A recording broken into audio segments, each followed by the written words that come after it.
Hey there, YouTube land. Christopher Walker here again. I'm gonna do another review. Uh, this time of the 1972 crime revenge flick, Sitting Target.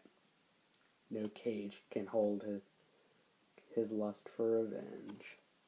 Yeah. Now, the plot of this film is pretty basic. Oliver Reed plays a ruthless killer named Harry Lomart, who pretty much figures out that his wife, Jill St. John, is cheating on him, and she's also carrying another man's child. So he's so pissed at her that he breaks out of prison with his partner, played by Ian McShane, and they go on a mission to pretty much kill his wife. And that's the plot of the film. And Edward Woodward has to try his best to protect Jill St. John from Oliver Reed. That's the plot of the film. Pretty basic stuff, but it's a very, very good film. Okay, fine, not very, very good, but it's a good film.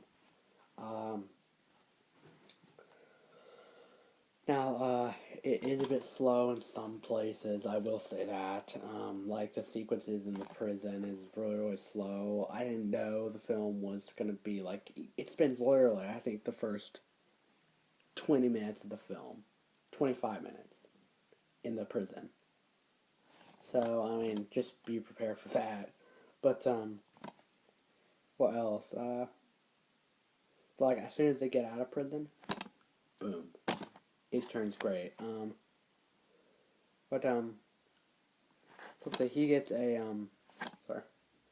he gets a Mauser Special, which is a German pistol, and you probably couldn't fire that gun. It'll be got like, how did he get a properly working Mauser Special? I'll never know. But he gets that gun, and he goes to try his best to kill his wife. And the gun's a very nice looking gun. It has like a scope on it. It's pretty cool looking. But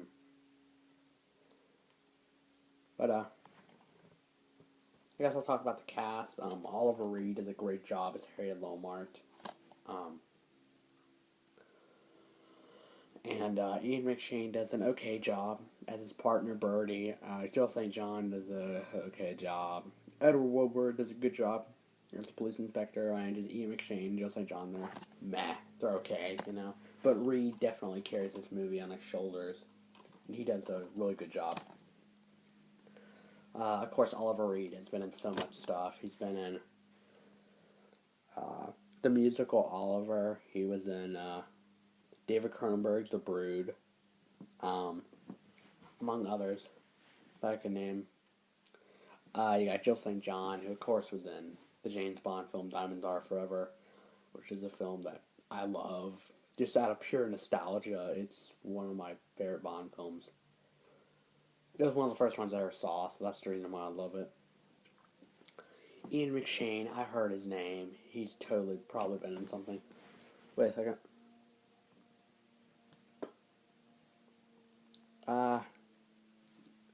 Ian McShane. Let's look him up. I've heard his name.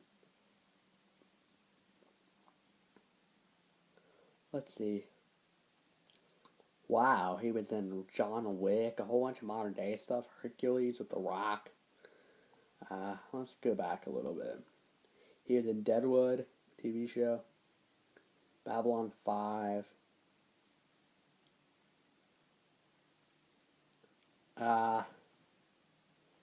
Been in a whole bunch of TV shows. Magnum P.I., Columbo. Just a whole bunch of other stuff. Space 1999. Villain with Richard Burton, which is another, from what I've heard, a very, very good British film. But, yeah, Ian McShane is in this one. You got Edward Woodward, who, of course, we all know who's in The Wicker Man, the original, the only Wicker Man. But he plays the police inspector. Overall, some very nice little brutal sequences in this flick, like when he brutally beats down some people, and it's pretty harsh stuff. Um, it's a very tough film, but it's a very good film. Now, many people consider this a poor man's Get Carter. I beg to defer. Now, there are some elements that are similar in Get Carter, but it's not the same plot as Get Carter. No, very, very different. And here, in this film, he goes after his wife. In Get Carter, Michael Caine goes after the people who killed his brother. And I love Get Carter. I will review that at some point on this channel. I don't own it. My dad does. I love the film. This is a good film as well, but it's nowhere near the level of Get Carter. Directed by Douglas Hickox, who also directed the Vincent Price flick Theater of Blood. Very good one. Yeah. Overall, great. A good little revenge flick. Out of 10 stars, I'd probably give this a 7 out of 10 stars. Or 7.5 out of 10. Yeah. Sitting target. Give it a look. Interesting flick.